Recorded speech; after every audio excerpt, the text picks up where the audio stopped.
What's going on, guys, and welcome back. In today's lesson, we are going to be going over why we are hitting the ball off the end of the bat. So if you're struggling with capping the balls or hitting too many balls off the end of the bat, you're going to want to pay close attention to this because we're going to go over the two main things that happen and how you can start working on them to fix it. Let's go ahead and get started.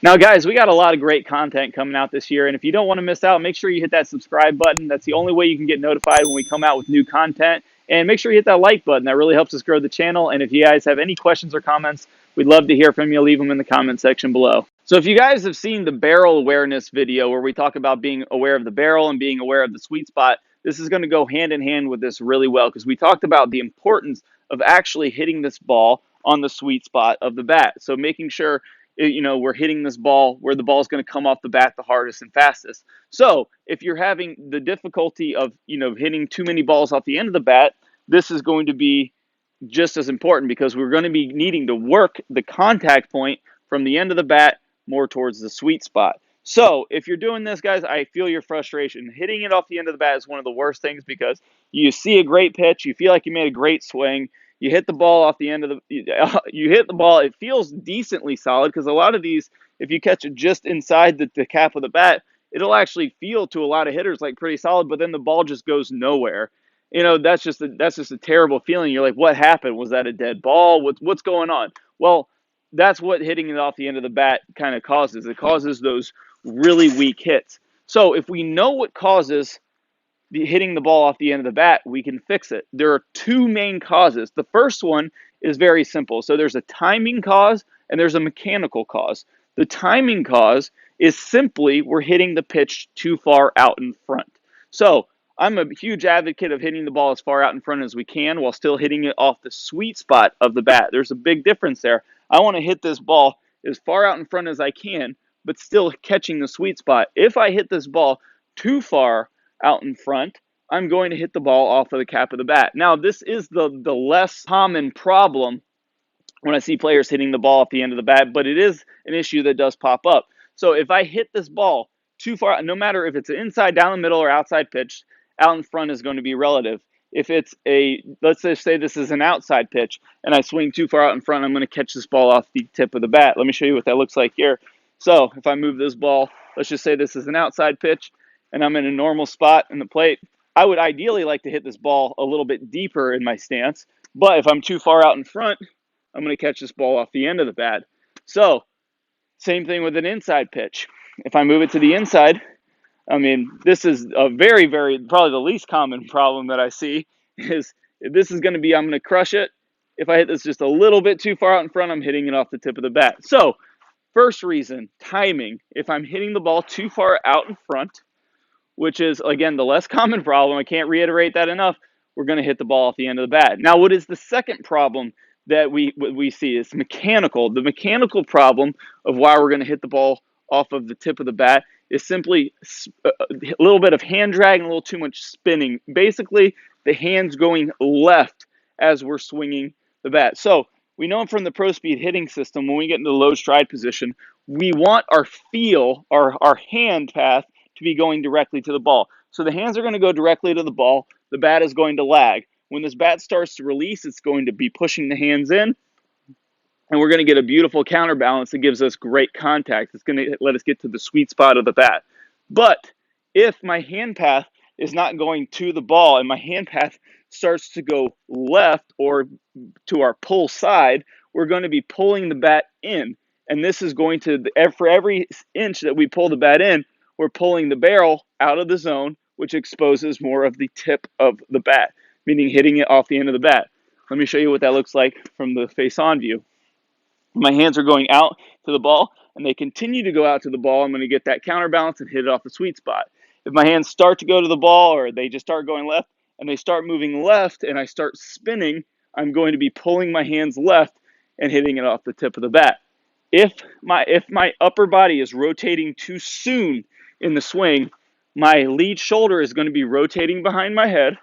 If my lead shoulder is rotating behind my head, I can't physically reach far enough to get this bat to cover the entire plate. Also, as I'm opening, I'm incrementally moving left through impact, Therefore, I'm pulling the barrel out of the zone, exposing more of the tip of the bat. This is the most common issue I see with players hitting it off the tip of the bat, is simply over rotating and spinning too much. So we have hitting the ball too far out in front, and we have pulling the hands left through impact, whether it's actually pulling our hands left or it's spinning the body. It's regardless of what it is. If the hands are going left, we're going to be hitting a lot more balls off the tip of the bat. So how do we fix this? Well, the timing one, guys, is pretty simple. Let's just say we have a perfect swing.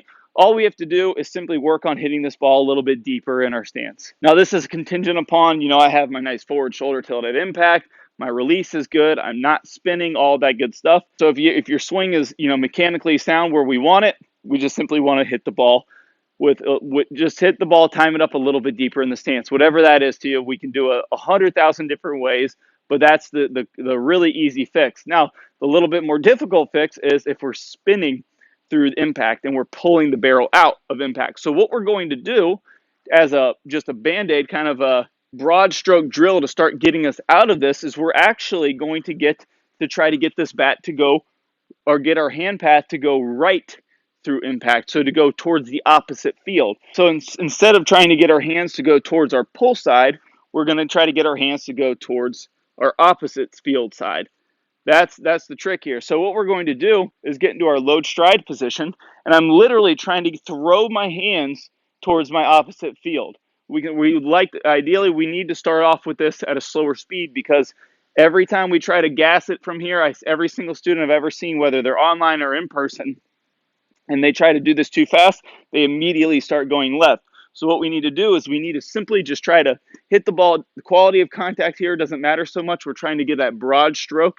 We're simply trying to throw our hands to the opposite field. So I'm going to get into my down the middle tee setup. I'm going to get into my load stride position, and I'm literally just going to try to hit this ball and put my hands in the opposite field. You can see there, I'm not swinging very hard. There's hardly even a follow through. I'm literally trying to hit this ball, or it doesn't matter where the ball goes. I'm trying to get my hands to go into the opposite field. So I'm load stride. My hands are closer to my body here. I'm trying to get them further away from my body so that I can get my hands out away from us. So if you're doing this correctly, just like you saw there, we're actually going to be hitting the ball more off the handle of the bat, which is going to be the opposite end of it. So we talked about this in the barrel awareness video, where we want to hit some off the tip of the bat, hit some off the handle of the bat, but a lot of players still struggle with this. So if the player's struggling hitting it off the handle of the bat, this is the drill we go to, where we're trying to get our hands out into the opposite field. So once we get a good feel for getting our hands into the opposite field, let me show you one here from face on so you know what that looks like from face on. In the load stride position, my hands are closer to me. I'm really trying to put my hands as far away from me as I can into the opposite field. So once we get a good grip on that drill and we can actually get our hands moving consistently away from us, and we're hitting the ball off of the handle, more towards the handle of the bat, now we're going to back this up a little bit. Instead of trying to throw my hands into right field, I'm going to start trying to throw my hands more towards right center field. So we're going to change our trajectory from right field to right center field. So I'm going to go ahead, make sure I'm in my same tee setup in my load stride position, and I'm going to have my hands, again, these don't have to be hard swings. I know my hands are here. I'm going to try to put them in right center field. So even here doing this drill for you guys on the camera, all I was trying to do was put my hands into right center field, and I hit the sweet spot of the bat. There was zero vibration through impact there. It feels really good, and I'm sure a lot of you guys who've been struggling with hitting the ball at the end of the bat, this is going to make a huge improvement, and there's going to be a big smile on your face, because this is a big deal getting that sweet spot of the bat. So again, my load stride position, I'm putting my hands into right center field, and again, another really solid strike on the ball. And you guys are going to see once you get it, taking them to right field or taking them to your opposite field is a tough gig. But once you get it and it feels terrible and you start correcting it a little bit, you're going to see it's going to feel a lot better. You're actually going to be able to put a lot of speed into it. So if we think about this one more way, logically, our hands in the load stride position are closer to our body. The ball is out away from us. On every single pitch that we swing at, our hands have to go down and out to the ball. That hand path is roughly towards right center field. So even though this might feel a little bit weird to you, this is roughly the hand path that you're going to want. Now, again, these are broad strokes. Once you start getting more specific, you're going to start knowing exactly where you want your hands. Once you start building that barrel sweet spot awareness, you're going to know exactly where you want your hands to go so that you're going to start hitting it off the sweet spot of the bat every time. And then once you get a good feel for everything, you can get right in there and hit it off the sweet spot all the time, build that awareness, and then your life as a hitter completely changes, because those balls that you see coming right down the middle and it's a great pitch and you swing at it, you're not going to just feel like you crush it and it goes nowhere. You're going to feel like you crush it and it's going to sail, and it's just so much better hitting it off the sweet spot. So guys, get through the first pain point of the drill, getting your hands over there, hit it off the handle of the bat. No, it's not going to feel great at first. Build that awareness and then start working it towards your right center field. If you're left-handed, obviously it's going to be left center field. Start building, and then once you get that, I'm telling you, things are going to open up a lot hitting it on the sweet spot. Guys, I really hope you enjoyed this lesson, and if you did, stay tuned. I got an even better bonus coming up for you. I'm going to play a preview of one of our all-access membership lessons that you can get instant access to by clicking on the iCard that pops up in the top portion of your screen or in the link in the description below. Let's go ahead and get started. I'm going to now start showing how our weight shift is involved with the release of the bat. We just simply need to understand exactly where we want to be in our weight shift. So we're going to get a lot more specific. We're going to be talking about the timing of getting the back pocket in front of the tee at the same time we're hitting the ball. But the first thing we need to do, guys, is we need to rep this out and make sure that we can definitely get the weight transfer that we need. So we're going to put our arms across our chest. We're going to get at least 100 repetitions